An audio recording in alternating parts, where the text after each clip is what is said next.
Salut tout le monde, donc je vous retrouve aujourd'hui. Ça fait un moment que je vous ai pas pris, donc il s'est passé plusieurs choses. Donc là, comme vous avez pu voir dans la vidéo, on a ouvert. J'ai le copain qui m'a agrandi la porte, soit en hauteur ou en largeur. Donc en gros là, ça donne sur l'ancienne salle de bain et puis là, je sais pas trop à quoi ça servait comme pièce. Mais bref, après en fait ça fait pas partie de la maison, en fait c'est un rabattu comme ça qui est derrière la maison et en fait qui est en prolongement avec le garage qui est là. Moi plus tard là, ça sera mon atelier, donc tout ça va être démonté et puis le toit sera refait aussi, puis voilà.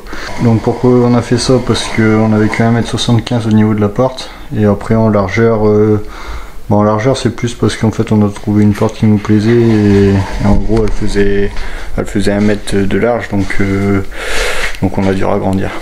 Donc voilà, donc pour ça. Ensuite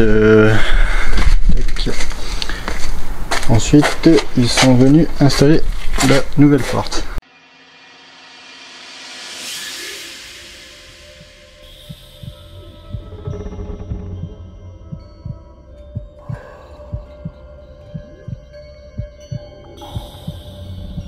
Donc voilà, donc ça c'est une porte de chez K-Line, donc elle ressemble un peu à celle de chez Bellem.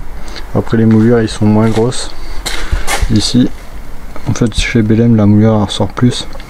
Après celle-ci c'est la finition, enfin c'est la hauteuil de chez K-Line. Après nous on a une imposte au-dessus parce que la hauteur était trop grande pour la porte. Et voilà, donc on en est content. Après on avait hésité à prendre la Bellem, mais en fait Bellem ils sont plus chers au niveau tarif. Après en termes de qualité on est à peu près sur la même chose. Sur celle-ci par contre c'est du triple vitrage, chez Bellem c'était du double. Après bon, il y a quasiment rien qui change. Après si le prix il y a à peu près 1000 € d'écart. Donc voilà, après l'intérieur c'est pareil que l'extérieur, après on ne verra pas trop. Il fait sombre, mais sinon c'est pareil que à l'extérieur. Après il y a aussi des petits motifs dans le carreau. Donc voilà. Ensuite ils sont venus aussi installer la fenêtre. Bon, par contre là, déception, parce que ça c'est les fenêtres que j'avais montées, donc il y a juste le coffre de volet qui est blanc, mais sinon le reste c'était en anthracite. Mais par contre en fait on s'est fait avoir, on n'a pas fait attention quand on a signé le devis, et en fait elle est blanche intérieure et gris anthracite extérieur. Donc là, un peu dégoûté quoi. Donc, je sais pas si on verra bien. Et voilà, en gros elle est gris anthracite extérieur et puis blanche intérieure. Donc voilà. Donc un peu déçu parce que on voulait du gris. Mais bon, j'ai vu avec un copain et il me disait qu'on peut mettre un primaire d'accrochage pour plastique, et c'est en bombe en fait le primaire, et après ils vendent aussi la bombe de peinture couleur anthracite. Donc je crois que je vais faire ça pour dire de faire comme les autres, juste laisser le coffre de volet en blanc et voilà, j'aurais pas trop chaud. Après on aurait pu voir avec eux si c'était possible de retourner, mais bon je pense pas, parce qu'après on a signé le devis comme ça. En plus après en délai ça aurait pris encore je sais pas combien de temps. Donc c'est tout, on va laisser comme ça, puis je la repeindrai, puis voilà. Donc voilà les nouvelles. Sinon donc ah oui, je vous avais pas pris non plus. Donc aussi ici ça avançait un peu aussi à la buanderie, parce que comme je vous avais dit, pour qu'ils puissent ouvrir ici il fallait supprimer des tuyaux. Donc les tuyaux ont été supprimés. Après celui-là il n'y a plus d'eau dedans, c'est juste on l'a laissé comme ça, au pire je pourrais peut-être passer un câble dedans ou quoi que ce soit si jamais. Donc voilà. Et après là j'ai pas de lumière, c'est con. Bon, je vous montrerai mieux que ça une prochaine fois, parce que là la machine à laver tourne, donc j'ai pas de prise. Mais en gros j'ai installé l'adoucisseur, j'ai installé le chauffe-eau thermodynamique. Après ça je vous ai pas filmé parce que dans le petit coin là-bas c'était impossible que l'appareil il a pas assez de recul pour dire de filmer ça. Donc voilà pourquoi je vous ai pas filmé. Après pour le chauffe-eau il me reste encore à passer, comme c'est un thermodynamique il faut que je passe une gaine qui sont là. Je l'ai pas passé, de toute façon là encore à l'heure actuelle je peux pas le brancher parce que il me manque un T. Donc en plus c'est le T juste à la sortie du chauffe-eau. Donc je peux toujours pas le brancher en air extérieur. Là en gros je laisse en air intérieur. Là la prochaine étape, qu'est-ce que ça va être? Donc là faut que je retire ma plaque là, parce qu'en fait au début je savais pas trop où j'allais sortir pour mon chauffe-eau, mais en gros je vais passer à travers le mur là et je vais me prendre derrière, parce qu'en fait les sorties chauffe-eau c'est en aspect c'est pas terrible. Après derrière c'est des sortes de jardin ou quoi que ce soit, donc ça gênera personne. Et de cette là je vais l'amener derrière, et devant sur la façade là j'aurai 2 tuyaux aussi à passer, ça sera pour ma VMC. Donc elle par contre c'est assez, je dirais pas que c'est beau, mais on va dire que ça passe quoi. Tandis que le chauffe-eau ça fait vraiment comme une sortie chaudière avec le piton là, qui sort et tout, donc ça faisait vraiment pas beau. Donc pour faire ça je vais devoir retirer ma plaque ici. Ensuite comme ça j'en profiterai aussi pour passer mes tuyaux pour machine à laver, évier qui seront là. Comme ça ça sera, je me galérerai moins.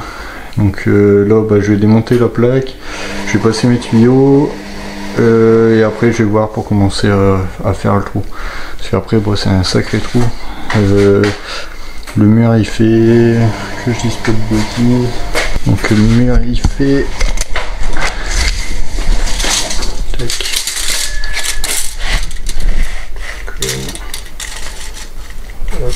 il fait quasiment 60 d'épaisseur, donc je vais m'amuser. Donc après celui-là à mon avis je vais le faire au perfo avec j'ai des longues mèches, je vais percer plusieurs trous, après je ferai au piqueur et puis voilà. Après pour ceux de la VMC par contre je vais essayer de voir pour avoir quand même une foreuse, parce que ça sera plus propre quoi, j'ai pas envie d'éclater tous les pierres autour. Pour ici de toute façon la foreuse je vais galérer si je la prends parce que j'ai mes rails dans le sens là, donc il faut que je perce comme ça, donc je vais galérer, et puis de toute façon je l'ai pas encore et c'est pas sûr que j'en ai une, donc après si j'en ai pas je percerai aussi au forêt par ici. Après parce que j'ai regardé en fait en location ça coûte quand même relativement cher. Bon je vous laisse avec l'installation des tuyaux pour machine à laver, évier. Donc voilà.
Salut tout le monde, j'espère que vous allez bien. Je vous retrouve aujourd'hui en fin de vidéo pour clôturer ce vlog. Donc j'espère que ce vlog vous aura plu. Donc si le cas, n'hésitez pas à t'abonner, à mettre un petit pouce bleu, à activer la petite cloche des notifications pour oublier aucune de nos vidéos qui sortent tous les dimanches à 11h. Et n'hésitez pas non plus à nous suivre sur Insta, je vous mets juste ici. Et nous, on vous dit à bientôt dans une prochaine vidéo. Bye!